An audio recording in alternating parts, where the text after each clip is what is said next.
Hi, welcome to This Week at Little Hills. I'm Melanie, and today we're going to continue our journey through the new City Catechism. This week we're talking about question 12. What does God require in the ninth and 10th commandments? And the answer that the book gives: ninth, that we do not lie or deceive, but speak the truth in love. 10th, that we're content, not envying anyone or resenting what God has given them or us.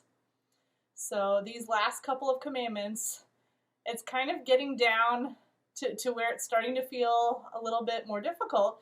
The previous commandments that we've discussed, thou shalt not murder, don't commit adultery, don't make idols, those all, most of us, we can probably feel like, okay, I understand that one, I'm okay with that one, so far so good.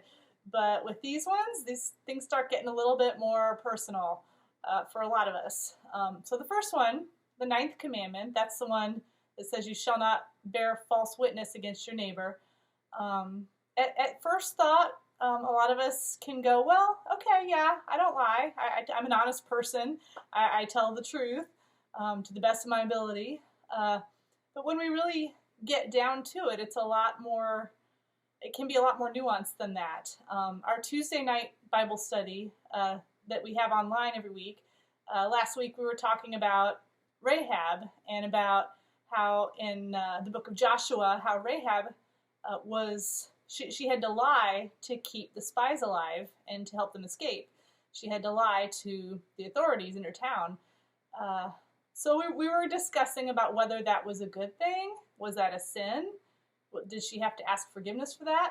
And we had mixed opinions on it.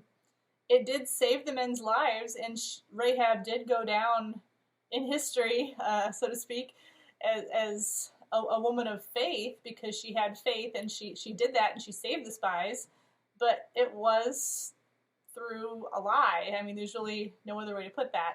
And there are some times in the Bible where God does appear to endorse not being fully transparent, like that was one. Another, perhaps when Moses was told what to tell Pharaoh about letting the Israelites, releasing them, and it wasn't the entire truth. And those are some hard things to wrestle with. So kind of what I'm coming to with this commandment is that we're kind of looking at two separate things. Those instances that I just mentioned, those are the exception, and that's not what God is talking about here in this commandment.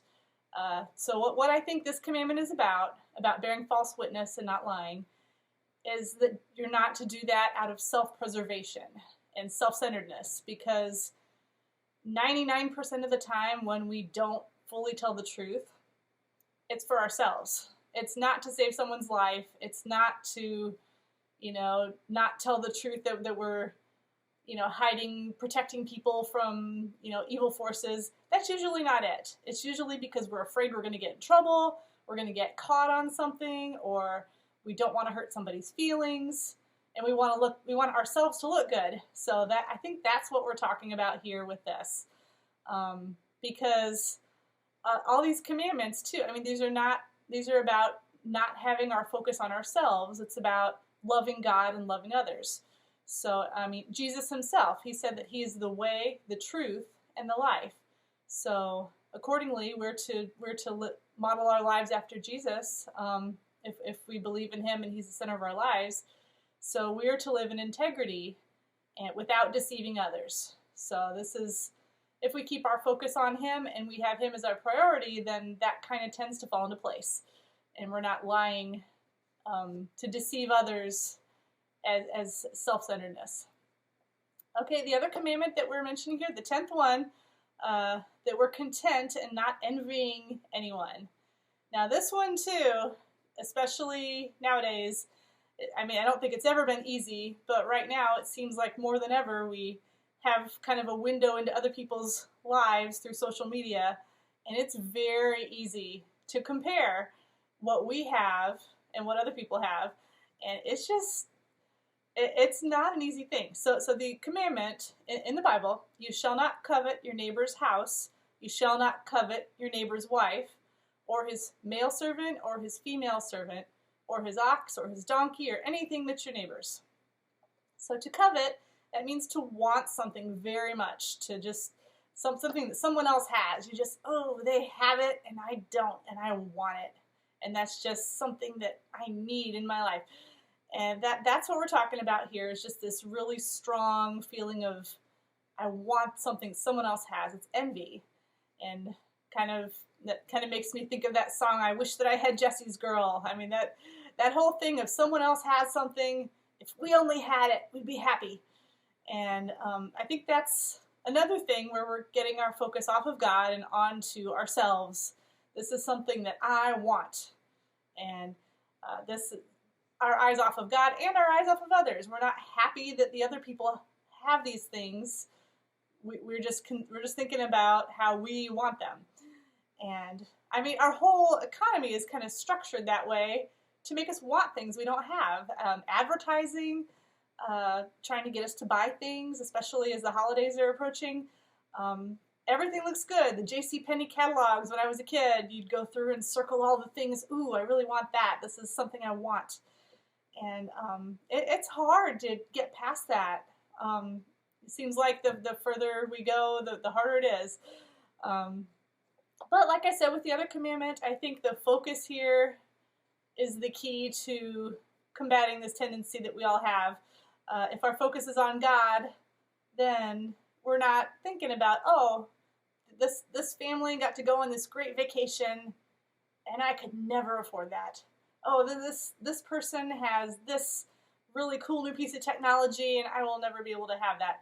We're not looking at that. If we're looking at God and finding our contentment and our happiness in God, then that kind of fixes itself. It's like all the commandments were wrapped up into love the Lord your God with all your heart and all your soul and all your strength, and love your neighbor as yourselves. If you're loving your neighbor, you're not feeling a twinge when they get something nice. You're happy for them because you love them.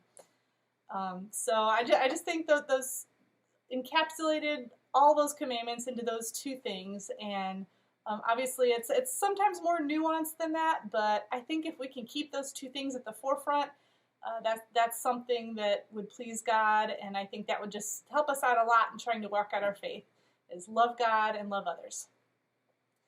Well, thank you for joining me this week. A couple of announcements. We've been having our Advent services at Little Hills on our campus on Drosy Road, and those have been Sunday evenings at 5:30. We're kind of counting down till Christmas. We have next Friday, we have at 7 o'clock p.m. on December 8th, we have O Christmas Faith Tree coming up. We're going to have musical guests and a journey through Scripture all the way up to the Christmas story. And also we have our special Christmas Eve service. Christmas is on a Sunday this year, so it worked out perfectly. So we're going to have our regular service on Christmas Eve at 5:30 p.m. And it's going to be just a time full of joy and praising our God, and we hope to see you there. Thank you for joining me again, and have a blessed week.